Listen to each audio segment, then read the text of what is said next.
ìwé Psalm 126 verse 1.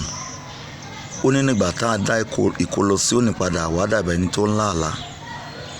Ìwọ tó ń wò mí yìí, ìgbà kan mà ti lówó rí, ìgbà kan ọjà rẹ kún rẹpẹtẹ, ìgbà kan ó ń tàyàn lọ́rùn fúnyàn ní owó, ìgbà kan olówó àná ní ọ lónìí. Báwo láyé rẹ̀ wá ṣe rí? Ìwọ ìránṣẹ́ Ọlọ́run, bá lágbára náà ẹ̀ ṣe rí nísìnyí.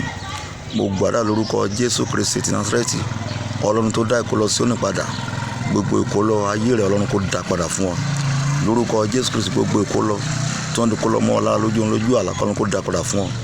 Gbogbo ìkólọ ohun rere, Ọlọ́run kó dá padà fún ọ. Gbogbo ìkólọ ọmọ, ó yẹ kó lọ́mọ láyé, Ọlọ́run kó dá padà fún ọ. Gbogbo ìkólọ aya tó fi ọ sílẹ̀, Ọlọ́run kó dá padà fún ọ. Gbogbo ìkólọ ọkọ rere tó fi ọ sílẹ̀, Ọlọ́run kó dá padà fún ọ. Mo ní gbogbo ìkólọ rẹ̀ lórúkọ Jésù Kristi, Ọlọ́run kó dá padà fún ẹ. Ìkólọ Síónì rẹ̀ tí wọ́n kó lọ, Ọlọ́run kó dá padà fún ẹ. Owó tó wá dẹni tí ò lówó mọ́, Ọlọ́run kó dá owó padà fún ọ. Ìbùkún, Ọlọ́run kó dá ìbùkún padà fún ọ. Mo ní gbogbo ìkólọ Síónì, Ọlọ́run kó dá padà fún ọ.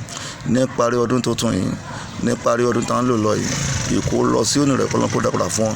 Inú ọdún tó fẹ́ mú ìkólọ Síónì rẹ̀ Ọlọ́run kó dá padà fún ọ. Gbogbo ìkólọ rẹ̀ lórúkọ Jésù Kristi, Ọlọ́run kó dá padà fún ọ. Ìkólọ tán ti jà ọ́ lólè nínú àti nínú ẹ̀mí, Ọlọ́run kó dá padà fún ọ. Ọlọ́run tó dá ìkólọ Síónì padà, bí o ti ń wò mí, Ọlọ́run yóò dá ìkólọ Síónì padà fún ọ.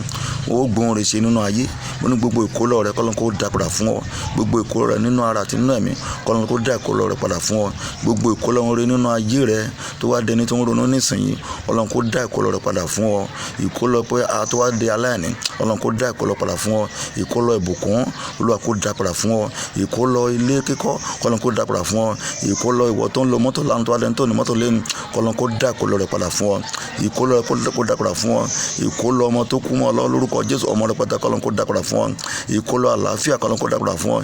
Ìwọ tó jẹ́ pé wà ní àlàáfíà nígbà kan ní tó wá dẹni tó ní àlàáfíà mọ́, lórúkọ Jésù, gbogbo ìkólọ àlàáfíà rẹ, gbogbo ìkólọ okun agbára, Ọlọ́run kó dá padà fún ọ. Ìwọ ìránṣẹ́ Ọlọ́run, ìgbà kan ti ń lá àlá, ìgbà kan gbóhùn Ọlọ́run wá gbóhùn Ọlọ́run mọ́, gbogbo ìkólọ ìgbóhùn Ọlọ́run kó dá padà fún ọ. Gbogbo ìkólọ agbára ẹ̀mí Ọlọ́run kó dá padà fún ọ. Gbogbo ìkólọ àwọn tó yẹ kó ṣe ọ lórí ìwọ ìránṣẹ́ Ọlọ́run, tó yẹ pé ìbínú fi ń sán fún nígbà tó bá gbàdúrà fún ọ, ìkólọ yẹn Ọlọ́run kó dá padà fún ọ. Ìkólọ yẹn kó dá padà fún ọ. Gbogbo ìkólọ rẹ Olúwa kó dá padà fún ọ. Gbogbo ìkólọ kọ́kọ́rọ́ ìbùkún Ọlọ́run kó dá padà fún ẹ.